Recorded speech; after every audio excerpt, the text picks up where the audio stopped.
Ahmedabad plane દુર્ઘટનાને લઈને આજે રાજકોટની અંદર 600 જેટલી શાળાઓ છે તે બંધ રહેવાની છે। ખાસ કરીને વાત કરવામાં આવે કે આ દુર્ઘટના બની હતી એનો શિકાર ગુજરાતના પૂર્વ મુખ્યમંત્રી એટલે કે વિજયભાઈ રૂપાણી પણ થયા હતા અને તે પણ ક્યાંક નિધન પામ્યા છે ને એ જ વાતને લઈને રાજકોટની 600 થી વધારે શાળાઓ છે એ બંધ રહેવાની છે। પૂર્વ મુખ્યમંત્રી વિજય રૂપાણીના નિધનથી સ્વનિર્ભર શાળાના સંચાલકો દ્વારા નિર્ણય કરવામાં આવ્યો છે અને એક દિવસનું બંધ પાડીને મુખ્યમંત્રી જે પૂર્વ મુખ્યમંત્રી છે તેમને શ્રદ્ધાંજલિ પાઠવવામાં આવશે એવી પણ ક્યાંક વાત કરવામાં આવી છે। એટલે જ્યારથી આ સમાચાર સામે આવ્યા છે ત્યારથી સમગ્ર રાજકોટ છે તે શોકમગ્ન થઈ ગયું છે અને હવે ક્યાંક જે રાજકોટના પનોતા પુત્ર છે વિજય રૂપાણીને શ્રદ્ધાંજલિ આપવા માટે અડધો દિવસ સ્વૈચ્છિક બંધ રાખવાની સૌ રાજકોટવાસીઓને અપીલ પણ કરવામાં આવી છે અને આ જ અપીલને લઈને કોંગ્રેસના પ્રવક્તા શું કહી રહ્યા છે તે પણ સાંભળીએ। ગઈકાલે અમદાવાદની પ્લેન ક્રેશ દુર્ઘટનાની અંદર 300 જેટલા યાત્રીઓના દુઃખદ અવસાન થયા છે અને એમાં ખાસ કરીને ગુજરાતના પૂર્વ મુખ્યમંત્રી અને રાજકોટના પનોતા પુત્ર વિજયભાઈ રૂપાણીનું દુઃખદ અવસાન થતાં સમગ્ર રાજ્ય અને રાજકોટવાસીઓ શોકગ્રસ્ત છે।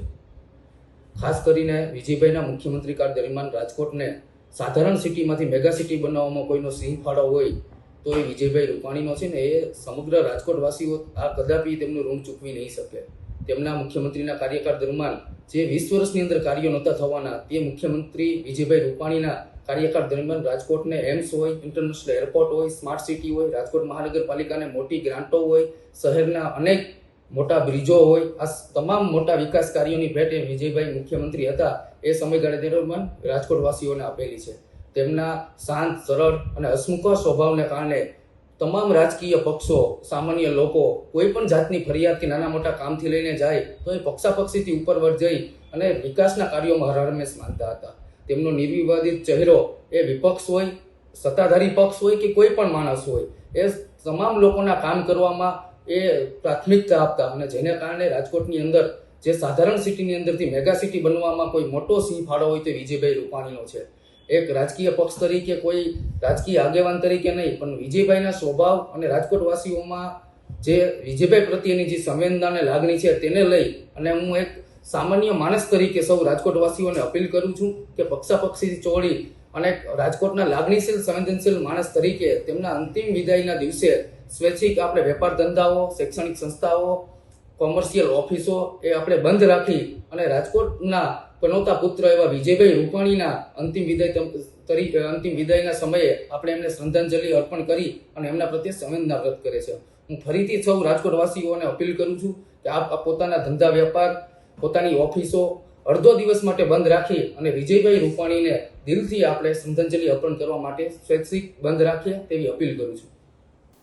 એટલે આજે સમગ્ર રાજકોટ છે તે અડધો દિવસ માટે સ્વૈચ્છિક બંધ રહેવાનું છે અને આ બંધ રાખીને ક્યાંક પૂર્વ મુખ્યમંત્રી છે વિજયભાઈ રૂપાણી તેમને શ્રદ્ધાંજલિ આપવામાં આવશે।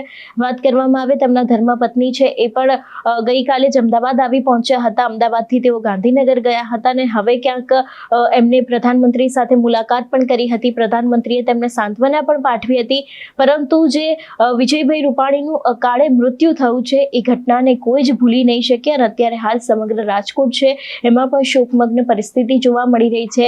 તેમના પડોશીઓ છે એ લોકોને હજી માનવામાં પણ નથી આવતું કે હવે વિજય રૂપાણી આપણી વચ્ચે રહ્યા નથી। ગુજરાતના રાજકારણમાં પણ એક સૌથી મોટો ફટકો કહેવાય કારણ કે ભારતીય જનતા પાર્ટીના વરિષ્ઠ નેતા એટલે કે વિજય રૂપાણી હતા અને હવે એ પણ આપણી વચ્ચે રહ્યા નથી। જો કે એમને શ્રદ્ધાંજલિ પાઠવવા માટે આજે રાજકોટની 600 થી વધારે શાળાઓ છે એ પણ બંધ રાખવાનો નિર્ણય કરવામાં આવ્યો છે। સ્વૈચ્છિક રાજકોટ છે તે આજે અડધો દિવસ માટે બંધ રહેવાનું છે। નમસ્કાર।